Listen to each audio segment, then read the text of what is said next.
చూసేశారా? అందరం చూసాం. ఏదో ఇదంటే వెర్రి ప్రేమ ఎందుకో. అదే కదా ఇక్కడ దాకా తీసుకొచ్చింది. ఏంటి బాబు? అదే వరుదిని ఇంట్లో అడుగు పెట్టేలా చేసింది అంటున్నా. అవును బాబు. బాబు కాస్త మీరు అమ్మాయి పక్కన ఉంచండి, అక్షింతలు వేసి ఆశీర్వదిస్తాను.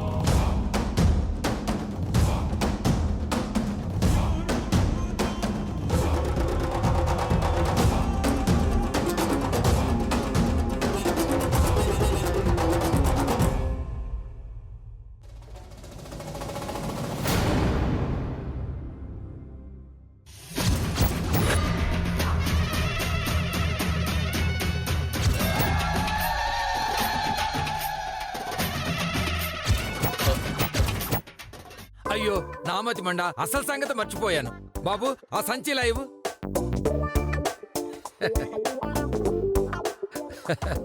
అమ్మి టట్టడాయ్.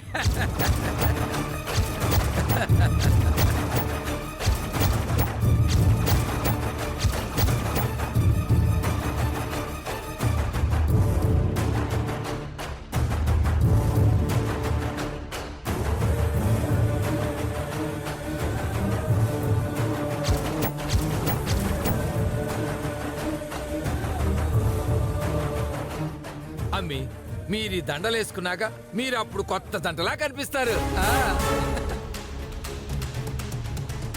కళ్ళారా చూసుకుని పెళ్లి చూడలేదన్న బాధ మర్చిపోయి అక్షింతలు వేస్తానమ్మి. నాన్న మేము ఒక్కసారి చూసాం, నువ్వు 100 సార్లు చూసావు పెళ్లి సీడీని. చాలదా నాన్న? ఏంటమ్మి ప్రతిదానికి అడ్డు తగులుతున్నారు? ఇలా అయితే నా ముచ్చట ఎప్పుడు తీరాలి? అమ్మి దండలు మార్చుకోండి.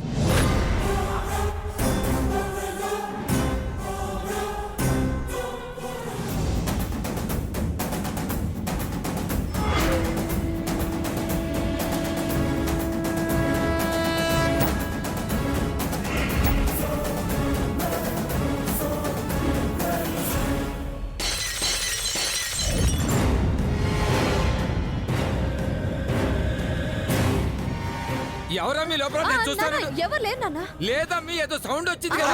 లేరు నాన్న. మీరు ఆగండి, మేము వెళ్ళి చూసేస్తాం.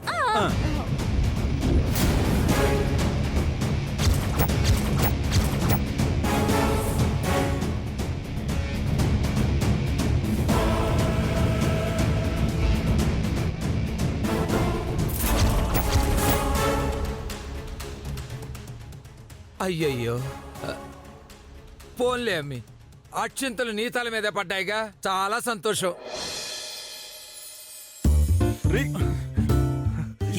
ఏం చేస్తున్నావు? అంత పంచే ప్లీజ్.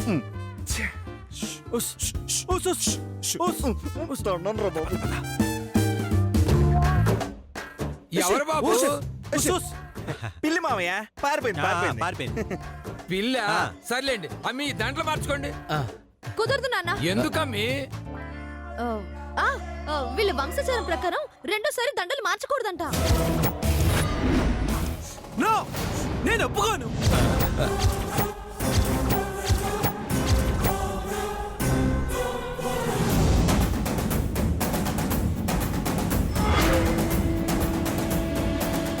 అదేంటి వేరే గొంతు వినిపించింది? నేనే. గొంతొచ్చి జలుబు వచ్చి గొంతు మారింది మామయ్య. ఈ గొంతు కాదు బాబు, ఇప్పుడు బాగానే ఉందిగా. ఏదో దరిద్రపు కొట్టు గొంతులా వినిపించిందే.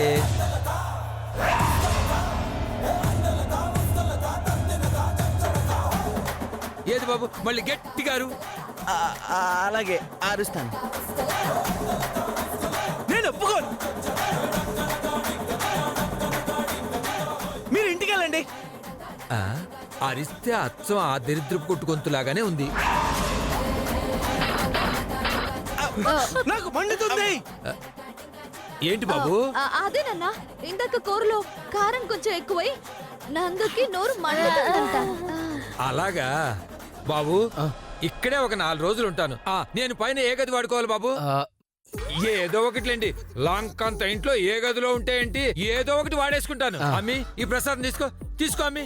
సిద్ధు బాబు కూడా ప్రసాదం పెట్టమ్మి. ఆ? అలాగే. ఏంటిది? ఆ, ఆ, ఏంటి? మిమ్మల్ని కాదు, మీరు వెళ్ళండి. ఆ? ఛీ!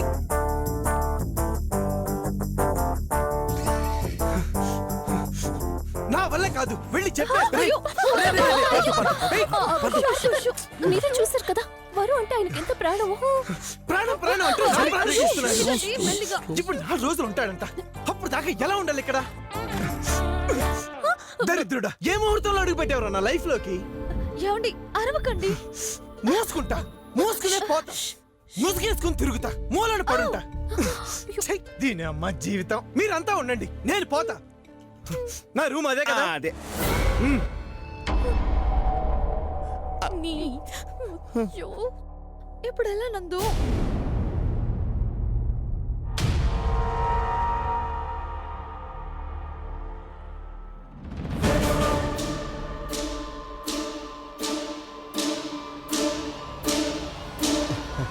Success ma'am, super success. ఏం జరిగింది? ఏడుకొండలు వస్తున్నాడని బెదిరిపోయి వరోధినితో సహా అందరూ నా ఇంటికొచ్చారు. ఆహా, ఏడుకొండలని బూచి బాగానే పనిచేస్తోందన్నమాట. ముందు రానే రామన్నారు, ఆ తర్వాత వాళ్ళంతటి వాళ్లే వచ్చారు. ఇప్పుడెక్కడున్నారు? నా ఇంట్లోనే ఉన్నారు. అంటే ముసలుడెళ్ళిపోలేదా? వాడిప్పుడు కోటీశ్వరుడి మామ హోదా వెలగబెడుతున్నాళ్ళండి. అందుకే నా ఇంట్లో తిష్ట వేశాడు. మరి వీళ్ళు? వీళ్ళెక్కడికి పోతారు? చచ్చినట్టు ఉండిపోవాల్సిందే. వాళ్ళంతా కూడా వీళ్ళ కోసం ఆగిపోవాల్సిందే. ఇది నీకు నిజంగా శుభవార్త. ఈ పరిస్థితుల్లో వాళ్ళుండగానే నేనెలా వర్కౌట్ చేసుకోవాలి మామ్? దాన్ని నీకెలా అనుగుణంగా మార్చుకోవాలో నేను చెప్తాను. అంటే ఇప్పుడు ఏం చేయాలి మామ్? ఉపదేశం చేయడానికే కదా నేను వచ్చింది.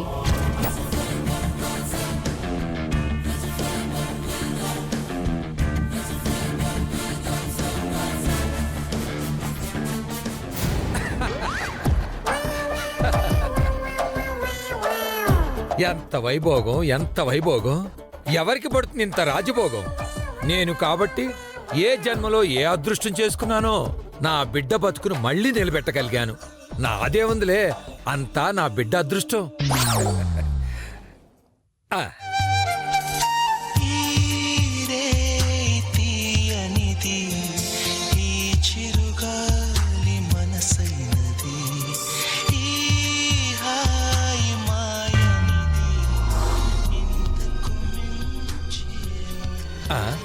ఛ!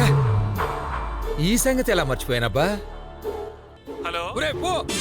చాచా, అలవాట్లో పొరపాటు. ఒరే పూల కనకయ్య, ఎవరయ్యా? నేను ఆర్టీసీ కండక్టర్ ఏడుకొండల్ని మాట్లాడుతున్నాను రా. చెప్పండయ్యా. ఏమీ లేదురా, శోభనానికి సరిపడా పూలు కావాలి. ఎప్పుడయ్యా? ఎప్పుడా? ఇంకో సంవత్సరానికి తీసుకురారా. బార్సాలకు అడ్వాన్స్ బుకింగ్ అనుకున్నావా? ఇవాళ్లే కావాలిరా. ఏంటి, సరేనా? సరేనయ్యా. ఒరేయ్, పూలు తాజాగా ఉండాలి. ఆ, వాడిపోయాయనుకో నీ ముఖాన్ని కొడతాను. మీటికే కదయ్యా? మా ఇంట్లో కదరా, మా అల్లుడు గారింట్లోకి. అలాగేనయ్యా. అడ్రస్ చెప్తాను, రాసుకో.